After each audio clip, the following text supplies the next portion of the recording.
గురుభ్యో నమః. ప్రపంచవ్యాప్తంగా ఎంతోమంది అభిమానులతోటి 5 భాషలతో రిలీజ్ అవుతూ అసలు ఆ పేరు తలుచుకుంటేనే గూస్ బంప్స్, ఒక ఎమోషనల్ ఫీలింగ్, బోల్డ్ అని లాంగ్వేజెస్, ఇంత భారీ స్టార్ కాస్ట్, లొకేషన్స్ అండ్ ఒక గొప్ప మెసేజ్తో మన కోసం గ్రాండ్గా రిలీజ్ అయిపోతున్న చిత్రం అఖండ తాండవం December 5th. మరి ఈరోజు మన అభిమాన నటులతోటి ఈరోజు మాట్లాడుతున్నాం. Akhanda team is here.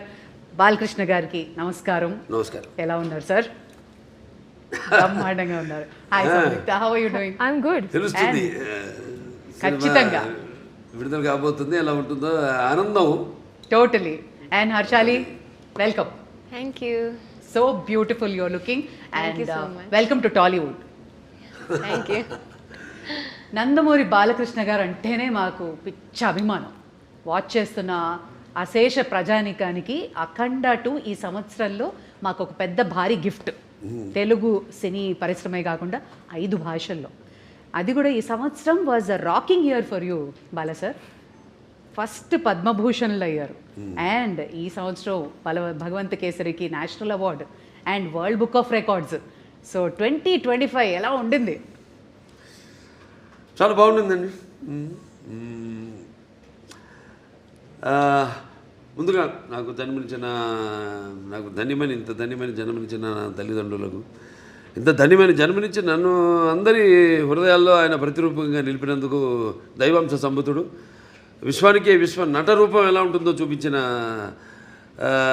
కారణ జన్ముడు, నా తండ్రి, గురువు, దైవం, విశ్వవిఖ్యాత నట సార్వభౌమ నటరత్న డాక్టర్ పద్మశ్రీ నందమూరి తారక రామారావు గారికి నివాళులర్పించుకుంటూ, అంటే ఆయన వారసుడుగా అటు సినిమాల్లో ఆయన మరబడిని ముందుకు తీసుకెళ్తూ, అటు అన్ని రకాల సినిమాలు, అటు పౌరాణికాలు కానివ్వండి, జానపదాలు కానివ్వండి, సాంఘికాలు కానివ్వండి, సైన్స్ ఫిక్షన్స్ కానివ్వండి, ఇటువంటివన్నీ కూడా ముందుకు తీసుకెళ్తున్నందుకు చాలా సంతోషంగా ఉంది. వాటిలన్నిటికీ ఇటువంటి ప్రశంసలు కురిపిస్తున్నందుకు అటు ముందుగా దానికి మూల కారకులైన ప్రేక్షక దేవుళ్ళకి అందరికీ మేము చేసిన ప్రతి ప్రయత్నాన్ని ఆదరించి అభిమానించి ఇటువంటి ఘన విజయాలు అందించినందుకు ప్రేక్షక దేవుళ్ళందరికీ నా హృదయపూర్వక కృతజ్ఞతాభివందనాలు, కళాభివందనాలు తెలియజేసుకుంటున్నాను. ఇదే మన తెలుగు వారి ఒక ప్రత్యేకత. నాన్నగారి దగ్గర నుంచి కూడా ఆయనతోనే మొదలైంది. ఒక కొత్త రకపు సినిమాలు అందించడం, ప్రయోగాత్మక చిత్రాలు ముందే ఊహించి, అంటే ఒక 10 ఏళ్ళు ముందు ఎలా ఉండబోతుందని ఊహించి అటువంటి ప్రయోగాత్మక చిత్రాలు ఆయన మొదటి నుంచి చేయడం, దాని ప్రజలు ఆదరించడం, అంటే వెన్ను తట్టి ఇంకా ఇటువంటి మంచి సినిమాలు ఇవ్వండి అని అభినందించడం, ప్రోత్సాహాన్ని, ఉత్సాహాన్ని ఇవ్వడం. సో ఆ వరవడిలోనే ఈ యొక్క ఆయన ఈ పరంపరను ముందు తీసుకెళ్తున్నందుకు, సో అటువంటివన్నీ ఓకే, చాలా సంతోషం. అటు కేంద్ర ప్రభుత్వం నన్ను ఒక నటుడిగా గుర్తించి ఇన్ని రకరకాల విభిన్నమైన పాత్రలు చేసి ఇన్నేళ్ళు 50 సంవత్సరాలు, అసలు మన ప్రపంచ చరిత్రలోనే అది ఎక్కడ ఏ భాషలోనూ ఎవరికి సాధ్యపడని 50 ఏళ్ళు హీరోగా నటించడం, దాని తర్వాత అటు హిందూపూర్ ఎమ్మెల్యేగా 3వ సారి గెలవడం, తర్వాత ఈ Basavataraka Indo American cancer hospital and research ఇన్స్టిట్యూట్కి చైర్మన్గా 15 సంవత్సరాలుగా ఉండడం. సో వీటిలన్నిటికీ ఇటువంటి ప్రశంసలు ఇంకా మనం వెన్ను తట్టి ఇంకా వీటిని ఇలాగే కొనసాగించమని ఉత్సాహపరిచినట్టుగా భావిస్తాను. చాలా సంతోషం. Wonderful sir. ఇక ఎక్స్పెక్టేషన్స్ చాలా బాగా బ్రహ్మాండంగా పీక్లో ఉన్నాయి అఖండ 2 తాండవంకి. ఒకటి మీ ట్రైలర్ చూసాము, ప్రీ రిలీజ్ చూసాము, అండ్ మీ దివ్యమంగళ స్వరూపం చూస్తుంటే అసలు ఎలా సాధ్యమైంది సార్? అఖండ 1 ఎక్కడైతే ఎండ్ అయిందో ఆ తర్వాత ఏం జరుగుతుంది అని మేము బాగా ఎక్సైట్ అయ్యాం. మరి మీకు పెద్ద ఛాలెంజ్ ఎలా ఉండింది? కథ అక్కడి నుంచి ఎలా మొదలవుతుంది అసలు? అంటే మొత్తం కథ సినిమా చెప్పేమంట లేదు టీజర్ ఇవ్వండి చాలంతే. లేదు లేదు, సినిమా ఏంటంటే ముందు నాకు బోయపాటి శ్రీనివాస్ గారికి ఒక మొదటి నుంచి కూడా మేము సినిమా చేసిన లెజెండ్ చేసిన తర్వాత అఖండ మొదటి భాగం చేసిన, ఇప్పుడు అఖండ తాండ రెండో భాగం చేస్తున్నా. ఎప్పుడు మేము ఎక్కువ సబ్జెక్ట్ డిస్కషన్స్ కానీ ఎక్కువ పెట్టాం. ఎక్కువ మాదంతా కట్టే కొట్టే తెచ్చే పద్ధతి అంతే. అంటే ఎందుకంటే మాకు అలా కుదిరింది, అంటే ఆయన నాకు ఆయనకు ఉన్న వైబ్రేషన్స్. సో ఏదైనా ఎక్కువ దాని గురించి ఆలోచించాం. ఒక్కొక్కసారి ఒక సినిమా పూర్తి అయ్యాక మళ్ళీ లెజెండ్ చేసినప్పుడు సినిమా గురించి కానీ, లేకపోతే లెజెండ్ అయిన తర్వాత అఖండ చేసినప్పుడు లెజెండ్ గురించి కానీ, లేకపోతే ఎప్పుడు అఖండ తాండవం చేస్తున్నప్పుడు అఖండ గురించి కానీ ఎప్పుడు మేము మాట్లాడుకోం, డిస్కస్ చెయ్యం అసలు. మేము అదొక ఇదిగా ఫీల్ అవ్వం మేము ఎప్పుడు.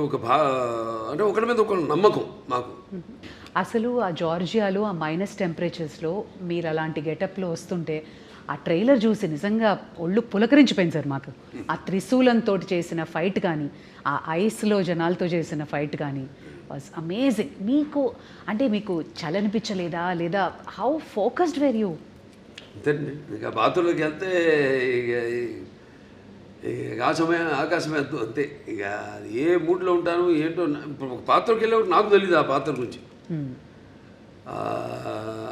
పాత్రలో ఆ వేషధారణలో మొట్టమొదటి రోజు నేను కెమెరా ముందుకు వెళ్ళినప్పుడే నాకు తెలుస్తుంది నేనేం చేయాలి. నేను అంటే ఆ పాత్ర నాలో పరకాయ ప్రవేశం చేసి నా చేత నటింపజేస్తుంది. మరి చిన్నారి Harshali, welcome. And you look so cute on screen as well. So how was it working with the Nandamuri Balakrishna? Thank you so much.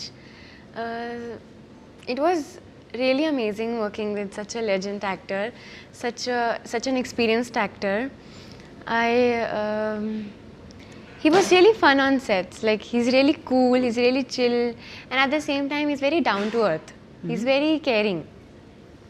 He took care of me a lot, and he would tell me some improvements in hand gestures and expressions during the shots that can improve my acting and expressions for the scene.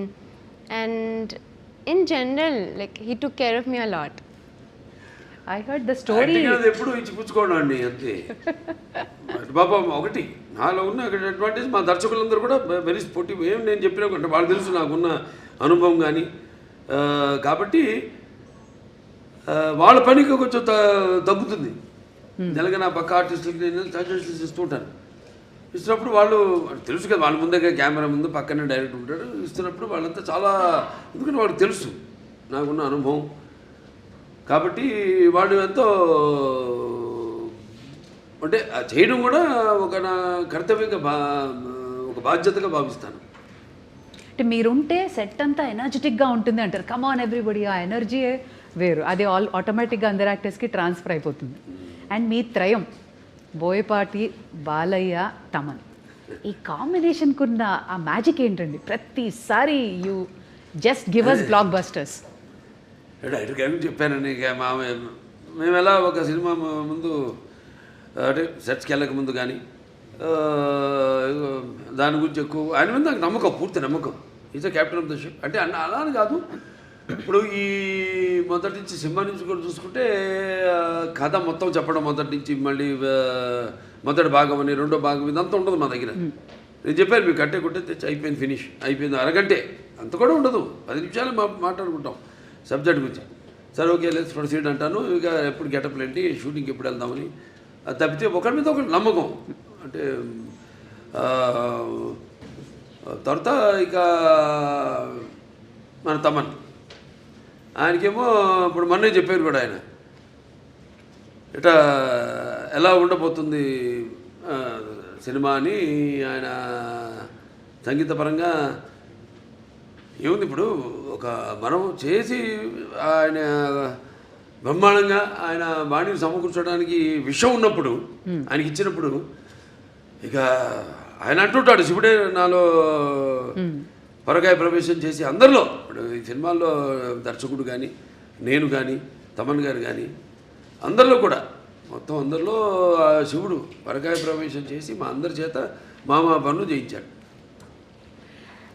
మొత్తం ఆ శివాజ్ఞ లేనిదే చెవు చీమైన కూడా కాదు. ఉంటుందంటారు. Exactly. 9 పాటలు మొన్న pre రిలీజ్లో చూస్తే అసలు ఒళ్ళు పులకరించిపోయిందండి.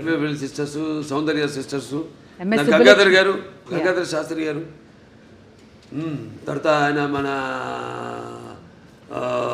ఇప్పుడు మన శ్రేయ ఘోషల్ గారు కానివ్వండి, లేకపోతే ఐశ్వర్య కానివ్వండి, అందరూ చాలా అద్భుతంగా వాళ్ళ గాత్రాన్ని అనుభవించారు. అలాగే సాహిత్యం, సాహిత్యం అద్భుతమైన సాహిత్యం. అక్కడ మన కాసర్ల శ్యామ్ గారు అయితేనేమి, లేకపోతే మన కళ్యాణ్ చక్రవర్తి గారు, ఇంకా శర్మ గారు, వాళ్ళంతా అద్భుతంగా సాహిత్యాన్ని వాళ్ళు పదాలన్నింటినీ, ఎందుకంటే ఇది పదాల యొక్క సమ్మేళనం. శివుడు అంటేనే అది ఒక తెలియని ఒక మనలోనే ఒక శివ తాండవం అన్నీ వింటుంటే అవన్నీ మనకి ఒక తెలియని ఒక వైబ్రేషన్ మనలోకి తీసుకొస్తుంది. సో అలా పదాలన్నింటినీ సమకూర్చి అంత అద్భుతంగా వాళ్ళు ఆ సాహిత్యం రచించడం జరిగింది. ఓకే బాల సార్, ఇది చాలా ఇంపార్టెంట్ క్వశ్చన్. ఇప్పుడు రావణాసురుడు అహంకారాన్ని అణచడానికి శ్రీరామచంద్రమూర్తి వచ్చాడు అంటారు. అలాగే పాండవులతోటేమో కృష్ణుడు ఉన్నాడు. అలాగే నరసింహస్వామి అవతారంలో హిరణ్యకశిపుణ్ణి నాశనం చేశారు ప్రహ్లాదుడు భక్తితో. ఇప్పుడు మన భారతదేశం మీద ఒక ఈవిల్ లాంటి ఒక నెగటివిటీ వచ్చినప్పుడు మా ఇండియన్ సూపర్ హీరో అఖండానా, మీరు మా ఇండియన్ సూపర్ హీరో అని అంటున్నారు అందరూ. అవునండి. అంటే మెయిన్గా మనకి మన సనాతన హైందవ ధర్మం దాని మీద, అంటే మొదటి భాగంలో పిల్లల జోలికి ఎవరు వచ్చినా, అంటే పిల్లలు దేవుళ్ళతో సమానం అంటాం. అలాగే లేకపోతే ధర్మం జోలికి ఎవరు వచ్చినా, ప్రకృతి జోలికి ఎవరు వచ్చినా ఆ భగవంతుడే పోతాడని మనుషులు పూని ఒక దీనిగా వాడుకుంటాడు, ఒక ఆయుధంలాగా వాడుకుంటాడు ఆ భగవంతుడే అన్నది మనం చూపించాం. అఖండలో ఒక పరికరంగా వాడుకుంటాడని. ఇందులో మన ముఖ్యంగా సనాతన హైందవ ధర్మం అంటే ఏంటి చాలామంది అంటుంటారు, మాట్లాడుతుంటారు సనాతన హైందవ ధర్మం అని. చాలామంది మన వాళ్ళకి అర్థం కాదు సనాతన హైందవ ధర్మం అంటే ఏంటో. సో దాన్ని ఎంతో, అంటే సినిమా అన్నది ఒక మనిషి తన దైనందిన కార్యకలాపాలలో సతమతమవుతూ ఈ అన్న వస్త్రాలు అన్న అవసరాలతో పాటు ఈ సినిమాను కూడా ఒక సాధనంగా ఎంచుకున్నాడు మనిషి. అప్పుడు మనం ఆలోచించాలి సినిమా అంటే ఏంటి, సినిమా వల్ల ప్రయోజన మనం ఎలా ఎటువంటి సినిమాలు తీయాలి అన్నది అటు నిర్మాతలు కానీ దర్శకులు కానీ నటులు కానీ ఆలోచించాలి ఎటువంటి సినిమాలు మనం ఇవ్వాలని. సో అటువంటి సనాతన ధర్మం మనం ఇప్పుడు జరుగుతుంటే ఈ సినిమాలో తాకతాళీయం ఈ సినిమా కాకతాళీయమో యాదృచ్ఛికమో మొదలుపెట్టిన దగ్గర నుంచి మొదలుపెట్టిన దగ్గర నుంచి ఏవైతే ఈ సినిమాలో పొంచి పెట్టామో అవన్నీ కూడా త్వరతో జరిగినాయి కళ్ళ ముందు. అది విశేషం. సో ఇప్పుడు హైందవ ధర్మం అంటే ఏంటి, దాని యొక్క శక్తి, దాని యొక్క గౌరవం, దాని యొక్క పరాక్రమం ఏంటి అన్నది. దాని తర్వాత మన సనాతన హైందవ ధర్మానికి మూలాలైన సత్యం కోసం పోరాడాలి, ధర్మంగా మనం జీవించాలి, లేకపోతే అన్యాయం ముందు మనం తల వంచకూడదు, ఇవన్నీ. సో చాలా అది నేను చెప్పినట్టు యాదృచ్ఛికమో కాకతాళీయమో సినిమా షూటింగ్ మొదలుపెట్టి మాకు తెలుసా ముందు మేము ఏదైనా బ్రహ్మంగారమా లేదా నాస్ట్రాడామస్మా ముందే ఇట్లాంటి జరుగుతాయని చెప్పడానికి, లేకపోతే తీయడానికి, సినిమాలు పొందుపరచడానికి. సో మేము మొదలుపెట్టాక అన్నీ జరిగినాయి. ఇప్పుడు మొన్న ఇక్కడ కాశ్మీరు గుల్మార్గ్లో అయితే జరిగింది, అవన్నీ మేము ముందే షూట్ చేసాము ఇక్కడ ఈ సినిమాలు, త్వరతో జరిగినాయి అవన్నీ. సో అలా ఇది కాస్మిక్ దేనికైనా అదే శివుడాజ్ఞ లేనిదే ఇంతకుముందు అనుకున్నాం చేమ కూడా కుట్టదు అన్నట్టు ఆయన మమ్మల్ని అందరినీ ఎంచుకున్నాడు. ఆయన పరికరాలుగా మమ్మల్ని అందరినీ ఎంచుకుని ఇటువంటి సినిమాని తీసి ప్రజలకు అందించండి, ఒక మంచి సందేశాన్ని, మన సనాతన హైందవ ధర్మాన్ని ఏంటన్నది భవిష్యత్ తరాలకు తెలిసేలా దాన్ని ప్రచారం చేయమని మాకు ఈ సినిమాని మాకు అప్పగించినట్టుగా నేను భావిస్తున్నాను. ఖచ్చితంగా సంయుక్త అందమైన రూపమే కాదు హావభావాలు కూడా ప్రకటించడం. అండ్ ఈ సినిమాలో మీ పాత్ర ఏదైతే ఉందో మహిళలకి సంబంధించి కానీ వాళ్ళని ఇన్స్పైర్ చేసే పాత్ర లాంటిదా, లేదా ఆ యాంగిల్లో ఎలా ఉండబోతుంది మీ క్యారెక్టర్? నో, అది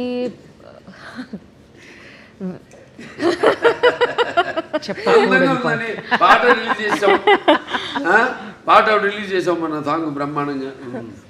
సో అదేమి ఐటమ్ సాంగ్ ఏం కాదు, అది మామూలుగా ఇంతకుముందు సినిమాల్లో కూడా నేను చేసే సినిమాల్లో ఉన్నాయి, కానీ ఇది అటువంటి ఐటమ్ సాంగ్ కాదు. ఇది ఒక సందర్భానుచితంగా ఆ సినిమాలో వచ్చే ఒక మంచి ఒక ఆహ్లాదకరమైన వాతావరణంలో ఒక పుట్టినరోజు పండుగ జరుగుతున్న సందర్భంగా వచ్చే పాట అది. నైస్. ఇది డైరెక్టర్ గారు ఎలా రాశారంటే, నా క్యారెక్టర్ గురించి నేను ఏమైనా చెప్తే అది స్టోరీ లైన్ నేను చెప్పాలి. ఓకే. అది ఇలా అవుతుంది ఈ సీక్వెన్స్. సో నాకు ఒకటేంటంటే my character will come in a very very strong important sequence in this film. So కొంచెం సర్ప్రైజింగ్ ఫ్యాక్టర్ ఉంటుంది. I'm looking for his expression because I don't know if I don't want to reveal anything స్టోరీలో ఉన్నది. కానీ ఒక surprising మూమెంట్లో ఒక surprising factor లాగా my character will come. It will be very different. నేను ఇలా ఒక క్యారెక్టర్ ఇట్లాంటి ఒక సీక్వెన్స్ నేను ఇప్పటివరకు నేను చేయలేదు. అబ్సల్యూట్లీ. ఇలాంటి సినిమాల్లో కొంచెం డివైన్ ఎలిమెంట్స్ ఉన్నప్పుడు ఏమైనా రెఫరెన్సెస్ తీసుకోవడం, హోంవర్క్ చేయడం లాంటివి జరిగిందా? No, fortunately, I don't have to do any extra homework for something related to this. I mean, because that's something that's part of my life. So just because I'm doing a film, I don't have to do an extra homework because this is part of my life. ఇప్పుడు నేను వేరే ఏమైనా ఒక police character అట్లాంటి ఏమైనా చేయాలంటే నేను homework చేయాలి దాన్ని బట్టి. But this is like I was very excited. First of all when this movie first part release అయ్యేప్పుడు I was just entering Telugu cinema. So మనం కొంచెం అలా ఆలోచిస్తే విల్ బీ లైక్ పెద్ద హిట్ అని తెలుసు అప్పట్లో. And then we know that ఆ హైప్ ఆ టైంలో రిలీజ్ అయిన తర్వాత ఆ హైప్ అవన్నీ చూసి మనం అనుకోలేం కదా, కొన్ని యూనో ఇయర్స్ తర్వాత మనకు కూడా ఇది సెకండ్ పార్ట్ వస్తే మనకి ఒక క్యారెక్టర్ మంచి క్యారెక్టర్ ఉంటుంది. Will not think all that. So అలా ఆలోచిస్తే that in the bigger picture it all feels good and nice. Exactly. I was about to ask. First చూసినప్పుడు అఖండ చూసినప్పటికే అందరికీ అసలు ఒక యూఫోరిక్ మూమెంట్ వచ్చేసింది సార్ని చూసి. అవును. సెకండ్ పార్ట్లో నేను ఉంటానని మీకు అనిపించింది అప్పుడు? అసలు ఎలా మనం ఆలోచన కూడా లేదు. See so it was a surprise. First of all నేను నాకు ఈ కాల్ ఈ క్యారెక్టర్ ఎలా యాడ్ చేశారు, because in the first part there is a different heroine and then how that is transitioning. So we are not paired in this movie. So I play a very important character. So ఆ క్యారెక్టర్ని ఈ స్టోరీలో ఎలా blend చేశారు ఇవన్నీ చాలా ఉన్నాయి మూవీలో. ఐ వాంటెడ్ టు ఆస్క్, మనకి దేవుళ్ళ కథలు ఇవన్నీ తెలియాలంటే అమ్మ, నానమ్మ, అమ్మమ్మలు వీళ్ళే చెప్తారు. మీకు అలా ఎవరైనా చెప్తారు? ఓకే. సో మా చిన్నప్పుడు మా తాతగారు used to tell me stories. కానీ మా అమ్మమ్మకి ఒక్కటే ఒక స్టోరీ తెలుసు, Hiranyakashipu. So she used to do this. ఎప్పుడు నేను అడిగినా but I used to have listen to that, I'm not exaggerating, some 500 times. అదే కదా, అదే కదా. She only knows one poem she used to tell me, and this ప్రహ్లాదుడు. And then she used to make that into a child, అంటే ఒక చిన్న పిల్ల. నేను చిన్నప్పుడు how she used to say is in the story they'll ask, no, is he inside this pillar? Then so my amma used to be it like, is he there in the fan? Yeah. Is your God there in the fan? So ala marchkuni she used to tell that story anamata. But my grandfather used to tell me a lot of story. But other than that I used to read a lot. అందుకే ఈ రోజుకి చూడు భలే గుర్తుండిపోయింది. Fan చూసినప్పుడు హిరణ్యకశిపుడు గుర్తొస్తాడు. No, not that. Other than that also I have read Mahabharata. So I read it on my own. Amazing. ఆవిడికి ఆధ్యాత్మిక చింతన ఎక్కువ బాగా పర్యటిస్తూ ఉంటుంది. ఈ ఏవైతే ఈ క్షేత్రాలు ఉన్నాయో, పుణ్యక్షేత్రాలు ఇవన్నీ very religious you are. And just telling that you keep on touring. ఇవన్నీ బాగా దైవ పుణ్యక్షేత్రాలు. Yes, I do. But more than that, my sadhana is a very different journey. So I learned Kashmir Shaivism. So that learning is there on so మీ లైఫ్లో కూడా శివుడు ఉన్నాడు. 100%. That's what brought you here into this project. Yeah, that's for me. Cosmic energy అంటే cosmic energy. See, for me, it's a reality. For me, the Shiva or Shakti is a reality with which I live. So it's not an extra Not a force. It's not a myth. Obviously, it's my existence. It's in my breath. Beautiful. You're almost in the spiritual journey. Not almost.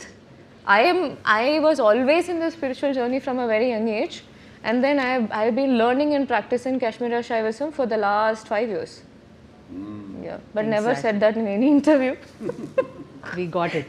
Today, the last interview, I just Namah said. Shivaya. Shivudu only made us get that out. అంతే అంతే. Okay Bala sir, నా అసలు అఖండ తాండవానికి కథ ఎంచుకోవడానికి కారణం ఏంటి? అంటే ముఖ్యంగా ఈవిడ హర్షాలి పాత్ర ఆ సినిమాలో ఉండిపోయింది. దాంట్లో చివరిలో అంటాను నేను, మీకు ఎప్పుడు ఎటువంటి అవసరాలున్నా నన్ను ఒకసారి తలుచుకో, నేను నీ ముందు ప్రత్యక్షం అవుతాను అలా అంటాడు. అది ముందుగా మాకు అది ఒక తీగ లాగితే డొంక కదిలింది అన్నట్టు ఆ పాత్ర లాగితే మొత్తం కథ అంతా వచ్చేసింది మాకు. సెకండ్ పార్ట్ తీయడానికి కనెక్షన్ ఉండాలి కదా, ఏదో దీనికి దానికి కనెక్షన్ ఉండాలి. అది మెయిన్ చేసి ఇప్పుడు దాంట్లో ప్రజ్ఞా చేసేవాళ్ళు యాక్ట్ చేసింది నా పక్కన ఈవిడ తల్లిగా. కానీ ఆ పాత్ర ఇందులో ఉంటే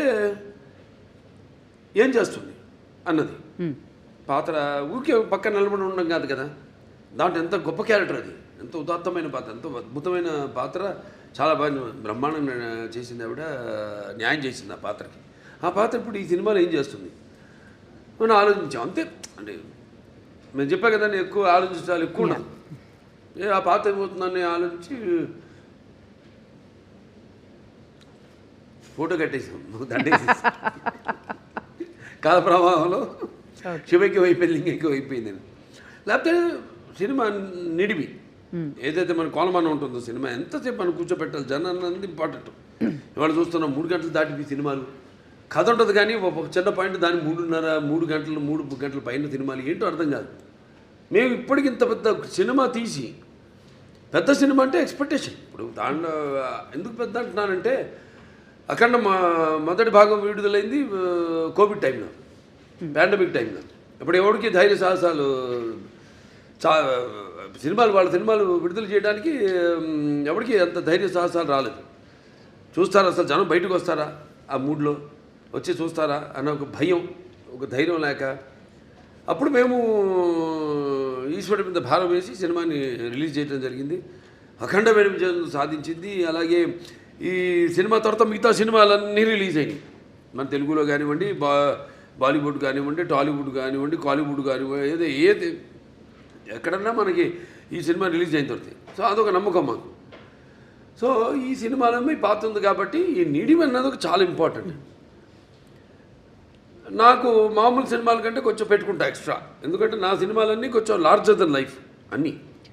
ఈవిడ ఎలా వచ్చింది మళ్ళీ ఆ సినిమాలోకి అంటే ఈ తండ్రి దగ్గర రావడం, దాంతో అఖండతో పెద్దనాన్నతో ఎలా ఈవిడికి అంటే ఎలా కలవడం జరుగుతుంది, అందులో ఈవిడి పాత్ర ఏంటి, ఇవన్నీ అంటే చెప్పినట్టు ఇప్పుడు మూసునంత వరకే. ఒకసారి తెరిచేసామా అంతే, మొత్తం అంతే కథంతా మీరు చూస్తారు, సినిమా థియేటర్లో చూస్తారు. అంటే ఖచ్చితంగా ప్రమోషన్స్లో కానీ, ట్రైలర్లో కానీ, ప్రీ రిలీజ్లో కానీ మాకు అర్థమైంది, ఒకటి బలంగా సనాతన ధర్మం, ఒకటి ధర్మరక్షణ, అలాగే పేట్రియాటిజం, మన దేశాన్ని పరిరక్షించుకోవడం, అలాగే ఒక తల్లి ప్రేమ, మదర్ సెంటిమెంట్ కూడా బలంగా కనబడుతుంది. ఇంకా ఏం ఎక్స్పెక్ట్ చేయొచ్చు?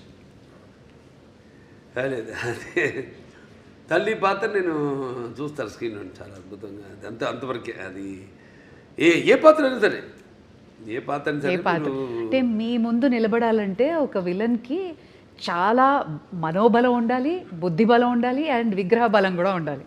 ఒక విలన్ చేయాలంటే ఒక భారీ కాయం ఉండాలి. బట్ ఆది పినిశెట్టిని చూస్తే నిజంగా భయం వేసింది సార్. సో ఆయన పాత్ర ఎలా ఉంటుంది and how was it working with him? Very nice working with him అండి. ఒక్కడని కాదు, సినిమాలందరితో కూడా పనిచేయడం అదొక థియేటర్ అనుభూతి. అంటే మనం అఖండ పార్ట్ 1 ఇది సీక్వెల్. దాంట్లో ఫస్ట్ ఒక ప్రీక్వెల్ వస్తుంది. అదే యంగ్ గెటప్ చూపించాం కదా దీంట్లో కూడా. అఖండ మొదటి భాగం క్యారెక్టర్ కూడా చూపించడం జరిగింది. అది అక్కడ ఏంటన్నది అక్కడ ఆల్రెడీ అక్కడ ఆది గారితో అక్కడ వాళ్ళు కలవడం ఏమవుతుందన్నది చూస్తారు రేపు. తర్వాత మళ్ళీ ఇప్పుడు ఇక్కడ ఈ పాత్ర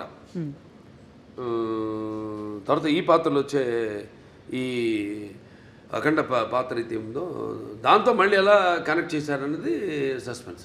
అదే కరెక్ట్. కానీ ప్రమోషన్స్ మాత్రం 5 భాషల్లో రిలీజ్ అవ్వడం ఏంటి సార్? వరల్డ్ వైడ్గా అమేజింగ్ ప్రమోషన్స్ అంటున్నారు. అందరూ వెళ్ళేది గోవాకి. గోవా ఎయిర్పోర్ట్లో మీరే, ఫ్లైట్లలో మీరే, ఎయిర్పోర్ట్లో, రైల్వే స్టేషన్స్లో, అమెజాన్ బాక్స్లో మీరే, everywhere you are glowing and shining. ఎందుకలడు అంద లేడు సందేహం వలదు, ఎందెందు వెతికినా అందందు కలడు. ఖచ్చితంగా ఎందెందు వెతికినా అందందే కలడు అనడానికి, ఇంత పెద్ద భారీ ప్రాజెక్ట్ చేయడానికి 4వసారి మీ నిర్మాతలు మిమ్మల్ని నమ్మి చేసినందుకు గాను వాళ్ళ గురించి ఏమంటారు సార్? నిర్మాతలు మంచి అభిరుచి ఉన్న నిర్మాతలండి. ఎప్పుడు మంచి సినిమాలు చేయాలి. ఆ సినిమా అంటే ఒక ప్యాషను, మంచి సినిమాలు చేయాలని ఒక మంచి టేస్ట్ ఉన్న నిర్మాతలు. ఖచ్చితంగా. And Samyuktha, you should tell us, ప్రతిసారి బాలయ్య బాబు గారితో అందరూ they'll be waiting to get a role ఆయన సినిమాలో చేయాలన్నా. సో మీకు ఎలా అనిపించింది ఒకటి, and what was the most memorable scene? మళ్ళీ దగ్గర అవుతున్నారు ఇంతవరకు ఇచ్చా కథ చెప్పకుండా లొకేషనో లేదా మాకు అలా అలా కొంచెం చెప్తే ఏదో సంతోషపడ. My character is related to her character. Okay, link. Okay, That much is we'll good. connect the dots. Yes, now that much is good. That should be good. Correct. Bala sir, మీకు మోస్ట్ మెమరబుల్ సీన్ అంటే ఏంటి? ఇప్పుడు ఆ త్రిశూలం fight మాకైతే భయం వేసింది. ఆ చలిలో, ఆ మంచులో ఫైటింగ్, దెన్ ఆ పర్టికులర్ ఇన్సిడెంట్ వేర్ భారతదేశం, మన రక్షణ, టెర్రరిస్టులు, ఆ సీన్ వాజ్ అమేజింగ్. బట్ పర్సనల్గా మీకు? ఒకటని కాదండి, ప్రతి సన్నివేశం నేను అందులో అనుభవిస్తూనే ఆనందిస్తూనే అందులో పరకాయ ప్రొఫెషన్ చేసిందే. ప్రతిదీ ఒక ఫైట్ అన్న ఫైట్ కిందకి రాదు. అదొక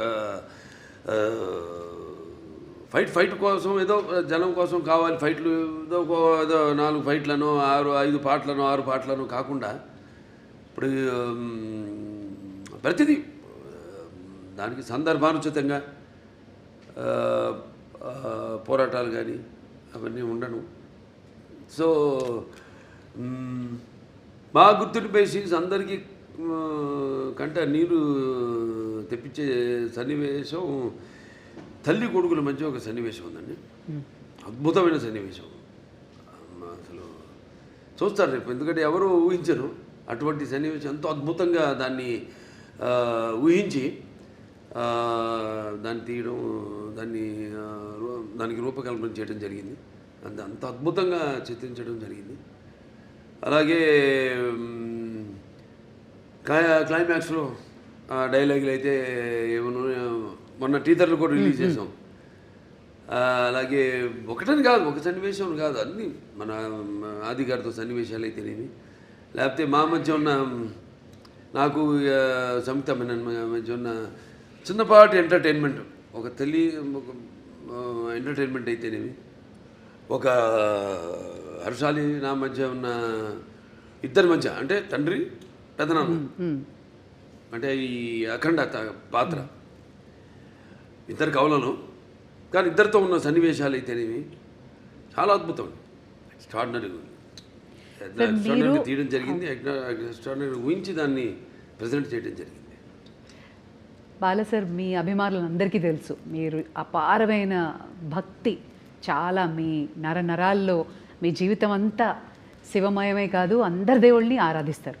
మీ జీవితంలో శివుడు ఇంపార్టెన్స్ ఏంటి? అంటే వాగ్రత సంపర్తం, వాగ్రత ప్రతిపత్తే, జగత్తు పితరు వందే పార్వతీ పరమేశ్వరం ఉంటాం. తల్లిదండ్రులు కనిపించే పార్వతీ పరమేశ్వరుల స్వరూపాలు. నా గాయత్ర పరం మంత్రం నమ్మతు పరదేవత, నారే పరతస్త్రాత నానృతాత్ పాతకం పరం, అది తల్లి ప్రార్థన. తండ్రి ప్రార్థన వచ్చి అస్మాత్ పార్థివత ప్రాదురూపతన భక్తి గురుణ సంతుర్ మాంసి శాస్త్రం తస్మై సర్వజ్ఞ మూర్తి పిత్రే. అంటే సగం దేహాన్ని ఇచ్చింది ఆ తండ్రి. మంచి గురువులు దగ్గర శుశ్రూష చేసి జ్ఞానాన్ని విద్యని పొందమని. దాంట్లోనే ఒక భాగం మన సనాతన హైందవ ధర్మం. అంటే మన వాళ్ళు చాలామంది ఉన్నారు గొప్ప, మన వేదాలు మామూలు కావు. అప్పుడు ఆయన దండిపట్ల విశ్వనాథ శాస్త్రి గారి తెలిమి, ఆయనప్పుడు నాజీలు హిట్లర్ ఉన్న టైంలో ఆయన్ని కిడ్నాప్ చేసి జర్మనీకి తీసుకెళ్ళి, ఈరోజు కూడా జర్మనీ క్యాపిటల్ బర్లిన్లో ఈ అక్కడ ఆయన చిత్రపటం ఇప్పటికీ ఆయన ఫోటో ఉంది అక్కడ ఎక్స్టర్నల్ అఫేర్స్ మినిస్ట్రీలో. ఇవాళకి ఆయన ఫోటో ఉంది. అంటే మన వేదంని తర్జుమా చేసి ఎలా వాళ్ళు ఈ ఎలక్ట్రాన్స్ న్యూట్రాన్స్ ఇవన్నీ ఒక కంప్యూటర్ని కనిపెట్టారు. ఎలా ఇవాళ ఆ పెద్ద కంప్యూటర్కి గదికి 2 ఇంతలు ఉండేదాన్ని ఆ రోజుల్లో. దాన్ని ఎలా అలాగే న్యూక్లియర్ బాంబ్స్ ఇవన్నీ కూడా మన వేదంలో నుంచే, మన అధర్వణ వేదంలో నుంచే దాన్ని తర్జుమా చేసి వాళ్ళు కనిపెట్టింది. అలాగే ఇప్పటికీ మనం మెల్బోర్న్కి అది వెళ్తే యూనివర్సిటీ ఆఫ్ అది సర్జన్స్ ఏదో ఉంది అక్కడ శుశ్రూషుడని అప్పుడు ఆ రోజుల్లో మరి ఆయన ఇవాటికి ఆయన స్టాచ్యూ ఉంది అక్కడ, బస్ట్. ఆయన ఒక ఋషి. ఆయన మరి ఎనస్థీషియా అది లేకుండా ఎలా ఆపరేషన్ చేసేవారు ఆ రోజుల్లో. Father of rhinoplasty, Sushruta Samhita. So శుశ్రూషుడు ఇవన్నీ చాలా గొప్ప వాళ్ళు. మీ వేదాల సారాంశాన్ని వాళ్ళు సరైన సారాంశాన్ని తీసుకుని, ఓకే, అంటే అధర్వణ వేదం వరకు చెప్తున్నాను. వేరే సామవేదాలు ఉన్నాయి, యజుర్వేదాలు ఉన్నాయి, ఋగ్వేదం ఉంది, అదంతా వేరు అలా. సో అలా మన భావితరాలకి దీన్ని ఇంకా ముందు తీసుకెళ్లాలంటే సినిమా అంత గొప్ప మాధ్యమం ఇంకోటి లేదు నాకు తెలిసి. ఎందుకంటే ఇప్పుడు నేను చెప్పాను ఇంతకుముందు, ఈ దైనందిన కార్యకలాపాల్లో పడిపోయి ఎలా మనిషి సతమతం అవుతున్నాడు, ఎలా వాళ్ళకి బరువు కాంపిటీషను, దాంట్లో అది కాకుండా వాళ్ళు ఎలా గుంజుకుపోయింది ప్రపంచం. ఆ గుంజుకుపోయిన ప్రపంచాన్ని ఎలా సరిగ్గా వాడుకోవాలి దాన్ని. ఇప్పుడు ఏ వచ్చింది, ఆర్టిఫిషియల్ ఇంటెలిజెన్స్ వచ్చింది, ఇప్పుడు ఇవన్నీ వచ్చినప్పుడు దాన్ని ఎలా వాడుకోవాలి ఏమిటి అని దాన్ని మనల్ని సరైన మార్గంలో తీసుకెళ్లే సినిమా మన అఖండ తాండవం. Okay, one thing about Boyapati Srinu గారు, ఆయన అసోసియేషన్ మా అందరికీ తెలుసు, మీరు ఎక్కువ డిస్కషన్స్ ఉండదు. బట్ మాకు తెలియని విషయం ఒకటి చెప్పండి బోయపాటి గారి గురించి. ఆయన కథ చెప్పే విధానం కానీ ఆయన ఆలోచన కానీ ఎలా ఉంటుంది? వేడిగా ఉంటుందండి. చెప్పేది కూడా నేను ఎలాగా ముందు ఆయన వచ్చి నన్ను గమనిస్తాడు. ఆయన ఇప్పుడు ఒక సినిమా అయిపోయింది మళ్ళీ చేద్దాం అనుకుంటున్నాం, ముందు రోజు ఒక పూట వచ్చి గమనిస్తాడు నన్ను ఆయన. నేను ఏదో ఆవేశంగా మాట్లాడుతుంటాను. ఎందుకంటే నాకు బాగా చాలా సినిమాలు చిన్నప్పటి నుంచి చూసిన సినిమాలు అయితేనేమి, అవి తెలుగు కావచ్చు, లేకపోతే హిందీ సినిమాలు కావచ్చు, లేకపోతే హాలీవుడ్ సినిమాలు కావచ్చు, నాకు చాలా అపారమైన అవగాహన ఉంది సినిమాల గురించి. నాకున్న వైబ్రేషన్స్, ఏదో ఆవేశంగా మాట్లాడుతుంటా, నా హావభావాలు ఆంగికం కానీ నా వాచకం కానీ ఏదో పట్టేస్తాడు ఆయన. ఆ ఆంగికము ఆ వాచకం పట్టేస్తాడు ఆయన. మీ బాడీ లాంగ్వేజ్ బాగా తెలుసు, బాగా ఆయన తెలిసినంత ఎవరికి తెలియదు. పట్టేస్తాడు ఆయన దాన్ని, పట్టేసుకొని దాని నుంచి ఒక కథ వచ్చేస్తుంది మాకు. అంత ఈజీ మాకు కథ చేసుకోవడం అనేది. దాని గురించి ఎక్కువ డిస్కషన్స్ మళ్ళీ అంతా ఉండదు. మీరు కన్విన్స్ అయిపోతారు ఆయన చెప్పిన దానికి. ఇక మొత్తం కథ చెప్పడం ఆయన నాకు అసలు ఎప్పుడు మొత్తం కథ విన్న సందర్భమే రాలే నాకు. మొత్తం కథ విన్న అసలు సందర్భమే రాలే నాకు. ఇది ఇట్లా అనుకుంటున్నా బాబు అంటారు, ఒక గైడ్ అంటాను, వెళ్ళిపోదామండి ముందుకు వెళ్ళిపోదాం. ఇంకా ఎప్పుడు నెక్స్ట్ షూటింగ్ ఎప్పుడు, గెటప్లు ఎప్పుడు, టెస్ట్ షూటింగ్ ఎప్పుడు, అంతే. అంటే ఆయనలో కూడా బాగా ఆవేశం ఉంది. మరి వచ్చేది ఎక్కడి నుంచి పెద్ద కాకాని, అదే పక్కనేమో ఈయన ఉన్నాడు నరసింహస్వామి, అక్కడ వాళ్ళంతా మళ్ళీ అసలు ఒకప్పుడు మనకు తెలిసింది పల్నాడంతా ఒకప్పుడు శైవులు, వాళ్ళ అదే నాగమ నాయకుడు కానివ్వండి, నాగమ నాయకురాలు బ్రహ్మనాయుడు గారు కానీ, అవన్నీ ఆ గంట నుంచి అక్కడి నుంచి వచ్చాడంటే ఆయన ఆవేశం ఉంటుంది. మాకు బాగా కుదిరిందండి ఆ పొంతన మా ఇద్దరికి బాగా. ఆయన కూడా నాలో ఎంత ఆవేశం అంత ఆవేశం ఉంది ఆయనలో. అదే ముఖ్య కారణం.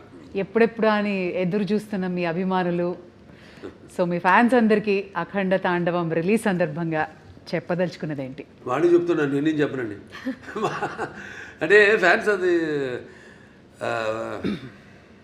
ఎప్పుడు ఏంటంటే సినిమా అన్నది ఒక భాషా తేడా భేదం కానీ ఇవాళ మనం పాన్ ఇండియా ఇది ఒక తెలుగు పరిశ్రమకు సంబంధించిన సినిమా కాదండి, ఇది యావత్ భారతదేశపు ప్రజలకు సంబంధించిన సినిమా అఖండ తాండవం అన్నది. సో ఇవాళ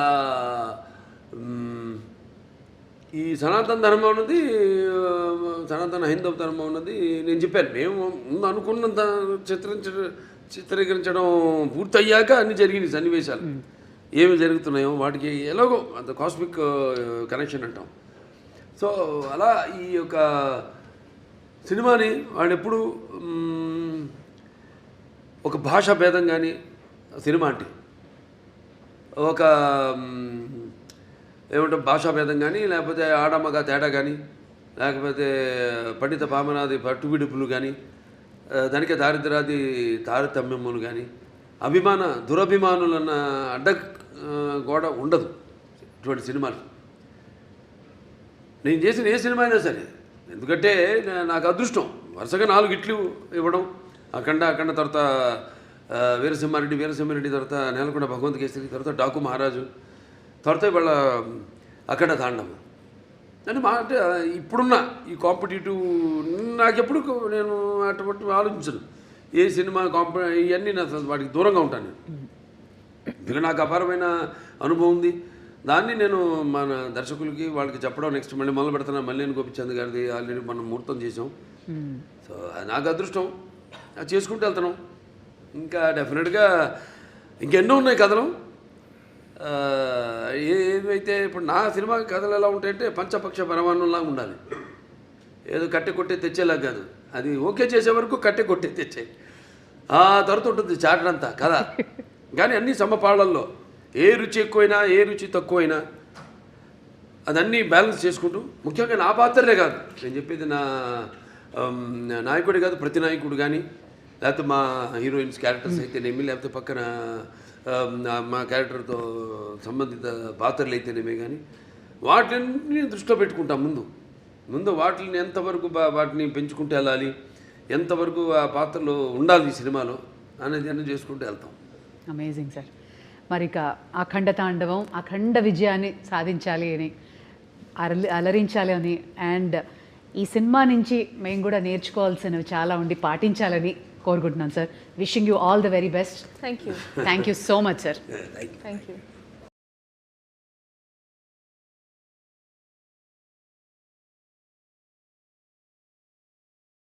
సుమన్ టీవీలో మీ పర్సనల్ అండ్ బిజినెస్ ప్రమోషన్స్ కోసం కింది నెంబర్కి కాంటాక్ట్ చేయండి.